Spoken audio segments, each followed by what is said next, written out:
Hello everyone and welcome to Christmas by the Fire, which seemed like a great idea at the time, but I am now literally roasting, so we'll see how this goes. Let me read Luke chapter 2 verses 8 to 10. That night in a field near Bethlehem there were shepherds watching over their flocks. Suddenly an angel of the Lord appeared in radiant splendour before them, lighting up the field with the blazing glory of God, and the shepherds were terrified.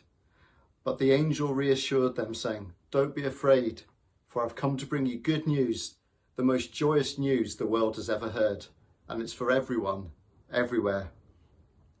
I think we're distracted by the Nativity play version of this story with lots of innocent little ones with neatly pressed tea towels on their heads and dressing gowns covering polished school shoes, walking single file in their quest for a donkey. But this is huge. Suddenly an angel rips open the invisible layer between space and time and steps into the visible realm and says, "Do not be afraid." Now, I think the only thing scarier than your worst fears is the scariest thing you've ever seen telling you not to be afraid. The shepherds were sat there minding someone else's business when an angel appears to them. And then the whole lot of them, the whole host of heaven's armies, rips the tear even further open and steps in, displaying the whole glory of heaven, all its brightness. Who gets an angel?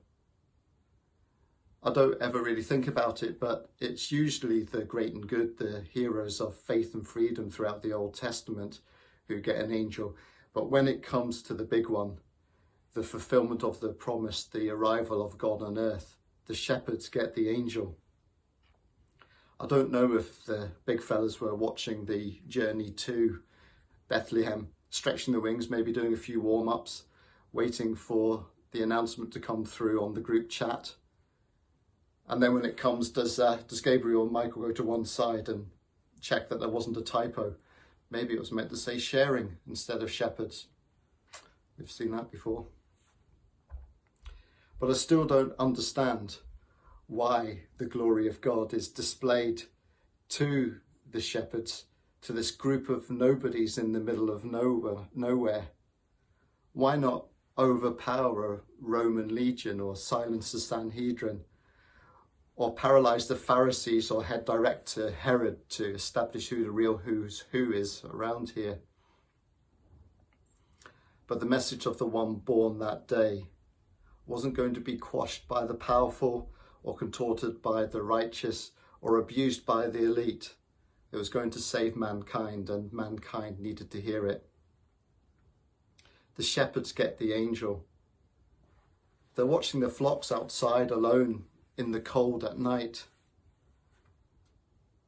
poorly paid, vulnerable to attack, trying to make ends meet, living hand to mouth in an Old Testament gig economy.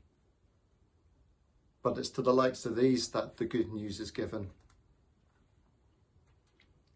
It's like to the colleagues collecting the trolleys in Asda car park, the good news is given. To the Deliveroo cyclists leaning against the walls watching their phones, waiting for the next job, the good news is given. To the NHS staff wearing PPE, continuously suffocating after months and months of faded applause, the good news is given. To the carers holding the hands of the lonely in the care homes, the good news is given.